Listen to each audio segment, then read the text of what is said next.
Good morning, everyone, and happy Easter Monday. I hope everyone had a great weekend. And today, what I thought I would do is provide a special Easter lesson just for you. So what I thought is there's so many shapes and there's so many cool things that we associate with Easter. Why don't we use some of the skills that we've been learning in our sessions together to create some cool Easter art? So we're going to get right to it. The first thing I want us to think about is the typical Easter object that we're used to seeing, and that, of course, is the Easter egg. So I'm going to teach you just how to make an egg. As you know, an egg shape is sort of an oval.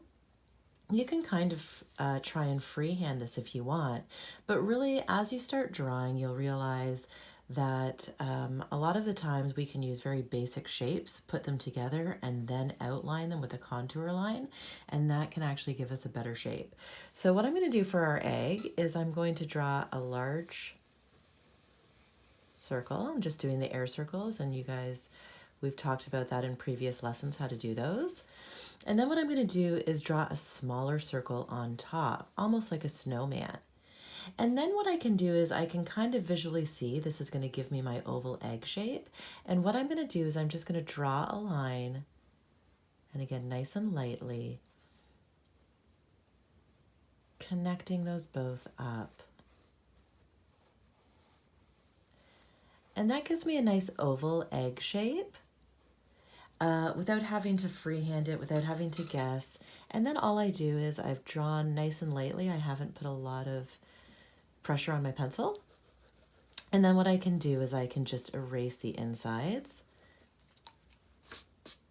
And you can see I'm left with this really great egg shape. So here it is, looks amazing. Love it. We can decorate our egg as well. When we're decorating our egg, we want to remember that this is a curved surface, and so we really want to increase that illusion of volume as opposed to decreasing. And so it's very similar to when we were doing our foreshortened cylinders. And when I'm drawing on this, I want to be really thoughtful of the way the lines are going. So maybe I want to put some lines, maybe some kind of plaid type pattern on this egg. The first thing I'm going to do is I'm going to start at the top, and I'm going to notice the direction that this line is curving. And I'm going to mimic that line as I draw it in. Maybe I want it to be kind of thick. All right.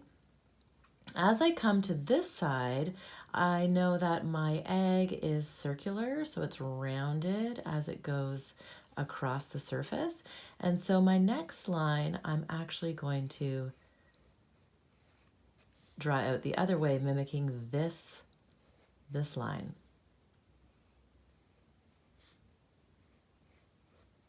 Great. Maybe I'll put this one in. Awesome. Now if I want to have a pattern or a plaid type pattern, then what I'm going to do is I'm going to look at the way this line curves, and when I'm adding this horizontal line in, I'm going to mimic it. To see how that's really starting to make it feel like it's three-dimensional, like it comes out off of the surface. So again, I'm always mimicking these lines, nice and rounded. And then just like we did on this side, as we start getting to the peak of the curve and heading down again, our lines are also going to start going down. And so they're going to mimic this line. Great. We can even, if we wanted to add little circles in there, notice they get bigger the closer to the largest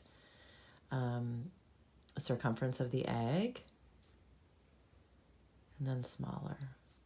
We can do that all the way around.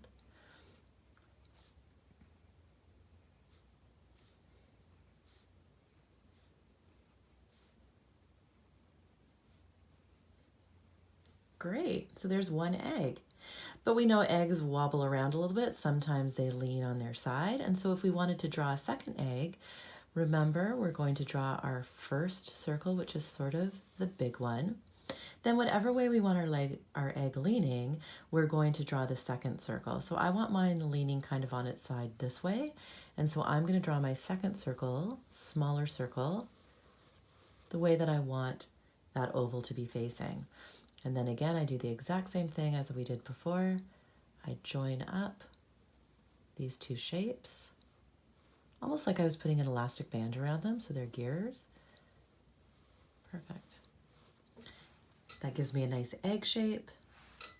And I go in and I erase my guidelines. So those two circles that we put in, we call those guidelines because those are simply lines that we're putting in to guide us to get the actual shape that we want. So now it looks like my egg is lying on the side. And again, I can go in and put some decorations on them. So maybe I'm going to just have 2 lines. Maybe there's going to be stripes and then circles. And another stripe. Looks awesome. So now you know how to do probably one of the most associated objects with Easter, and that is the Easter egg. Now you know how to draw those and decorate them. You could definitely take in your colored pencils if you wanted, or if you had colored pens, and you could add some color to these as well, but they look beautiful just with pencil drawing as well, so no need to do that if you don't feel like it. Now let's take a look. We know that sometimes our eggs come with a surprise inside. So what happens when we crack open an egg? Well, no problem. We can use our foreshortened circle technique. So remember how we did that? We drew a dot. We imagined our horizontal line and drew another dot. We can draw brackets on either side. And then I'm just going to join them up. Remember how we did that and we were able to make our cylinders and our bowls? Well, this time I'm going to make an egg that looks like it's been cracked open. So I'm going to use our bowl technique because we know it's rounded at the bottom. And so if you remember just from those 2 dots that we initially drew, I'm going to draw 2 lines coming straight down vertically. So I'm checking. And then I'm going to join them up again with a similar curved line as the one on this foreshortened circle. And that kind of gives us the bottom of the egg. I want the top of the egg to just be lying off to the side. And so what I'm going to do is draw my foreshortened circle, but instead of drawing it horizontally, I'm going to curve it. I'm going to tip it a little bit so it looks like it's leaning on the ground. So instead of drawing a horizontal line, I'm going to draw a line that kind of goes up on a diagonal. Then I'm going to do my brackets, so the exact same thing that we normally do. Our foreshortened circle. The only difference is I know that the top of an egg is slightly more narrow than the bottom. And so what I'm going to do is when I'm bringing these in, instead of making it a nice U, I'm actually going to make it more of a rounded triangle or pyramid type shape. Perfect. And then it just looks like that's actually the top of the egg. So that's kind of cool. Remember, if we want to make it look like there's a little bit of depth or a little bit of thickness to the inside of the egg, we can draw a second foreshortened circle just on the inside, and we follow the lines. Perfect. And then it makes it look as if there was something in there. And I can do that on this one as well. So it looks like it's hollow on the inside.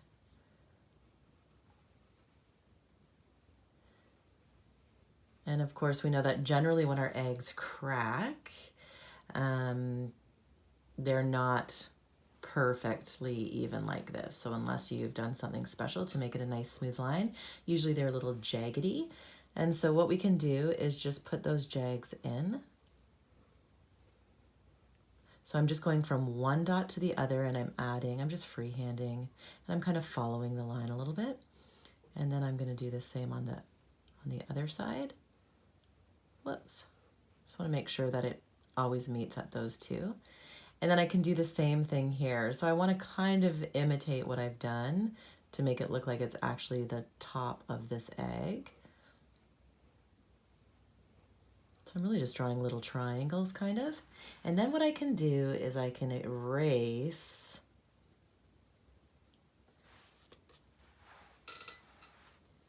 the smooth line that I made.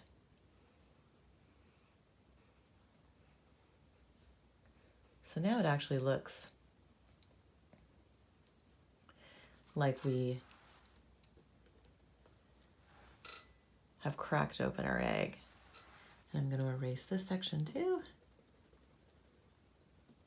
Again, that's why it's so great. And as you start sketching more, you'll realize that it's nice to have just a nice gentle pressure when you're using your pencil, because it does make erasing so much better, because the more you start sketching, the more intricate your designs, you're going to be starting to use guidelines a lot more often, and you'll find this technique really valuable. So of course we could fill this full of little chocolate eggs, so we could do smaller eggs in here, or sometimes we do know that there are cute little spring chicks that happen to be in our eggs. And so if you want to do that, basically what I'm going to do is I'm just going to draw a little rounded, almost like our egg. This is going to be our little chick. Our chick is hatched. He's inside our egg. I'm going to erase what he's in front of or what he's overlapping, because I wouldn't be able to see that back shell. And I'll give him some little eyes.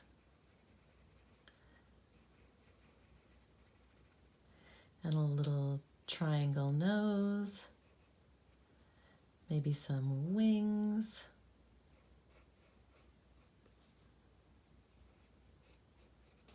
And again, I'm going to erase anything that his wings would be overlapping, that we wouldn't see. Oh, he's so cute. And maybe you can make them a little bit fuzzy. We know that they've got that nice little soft downy fur or feathers on them. And we've got our cute little chick who's hatched out of an egg. Maybe he knew it was Easter time, so his egg is a little bit decorated. I could put some decorations on his egg.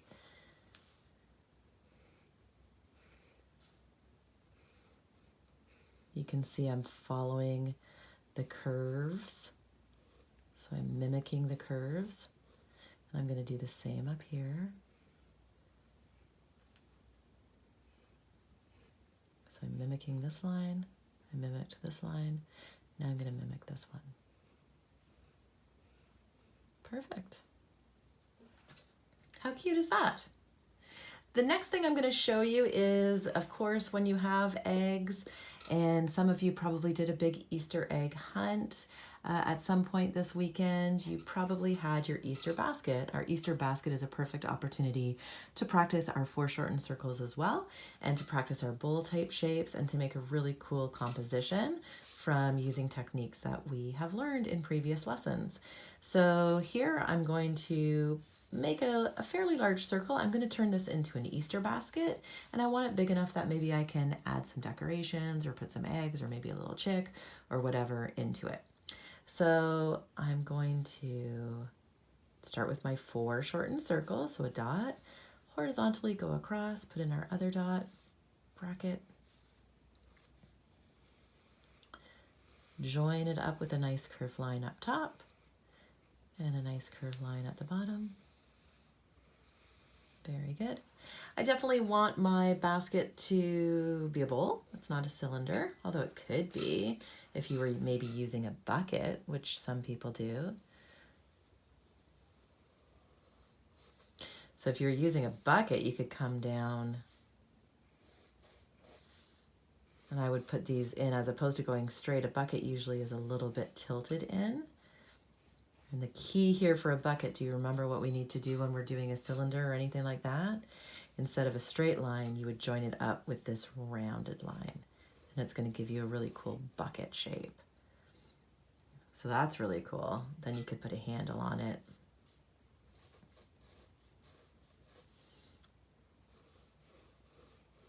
And I could even do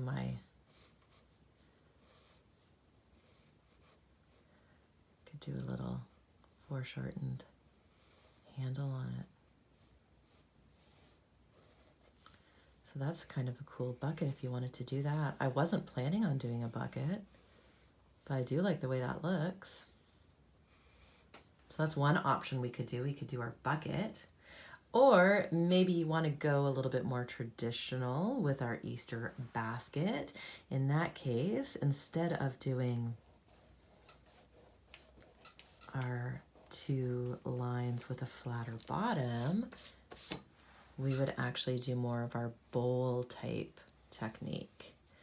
So I would come down straight, straight, and then I'm just going to join it up with a curved bottom like a U. Love it. And I'm going to get rid of this. This definitely looks more like a bucket handle. Usually a basket might have, might be made of wicker or something. And so the handles are going to be thicker. They curve around. Still coming from these 2 points though. And often with our Easter basket, they're kind of fancy, and so we'll put a little bow on it. And again, a bow, it really looks like the middle part is a circle or kind of a rounded square. And then if you think about a rounded triangle coming out of one end, see how that's pretty much a triangle? And then we do that on the other side. I'm going to erase anything that's overlapping. I can add a few little ovals just to make it look like it's a bit more 3-dimensional. And I've just mimicked a line out here, and that makes it feel like this is actually a bow. See how just by putting that little loop, that big oval or loop at the top, gives it the illusion that this is something 3-dimensional, and it looks like this is the inside of the bow. So that's kind of a cool little trick.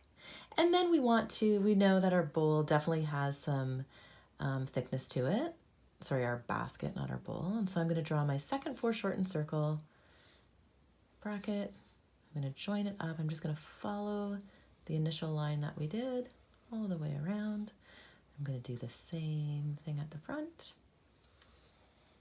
Nice. Now what I'm going to do is I'm going to make it look like it's made out of some wicker.